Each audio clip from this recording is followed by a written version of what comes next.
বাড়ির গাছটায় ভরে ভরে জবা ফুল ফুটেছে। সকালেই স্নান সেরে জবা ফুলগুলো তুলে নিচ্ছি, আজকে ওনার সাথে দেখা করতে যাব।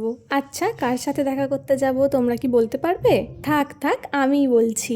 হাই, আমি বিথি। খুব সকাল সকাল ঘুম থেকে উঠে ইচ্ছা হলে সিদ্ধেশ্বরী মায়ের সাথে দেখা করতে, তাই ঘুম থেকে উঠেই স্নানটা করে নিয়ে জবা ফুলগুলো নিয়ে চলে এলাম কালনাতে। আর বাড়ি থেকে ফুল আর ধূপটা যেহেতু এনেছি, এখানে সিদ্ধেশ্বরী মোড়ে দোকান থেকে মিষ্টিও কিনে নিলাম।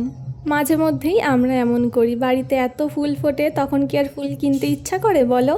তাই এমনটাই করি। আর এই দেখো, দেখতে দেখতে চলে এলাম মা সিদ্ধেশ্বরীর বাড়িতে।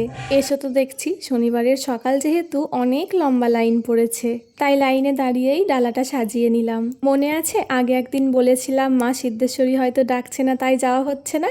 আজকে দেখো ঘুম থেকে উঠেই হয়তো আমাকে ডেকেছে, তাই হঠাৎ করে চলে এলাম। আর এই অপরূপ সুন্দর মুখটা দেখতে যে কি ভালো লাগে। তোমরাও দেখো, তোমাদের সকলের জন্য প্রার্থনা করি তোমরা সকলে যেন খুব ভালো থেকো। চলো, আমরা ভালোভাবেই পুজো দিয়ে নিয়েছি, এবার বেরিয়ে পড়লাম, বাড়ি যেতে হবে তো।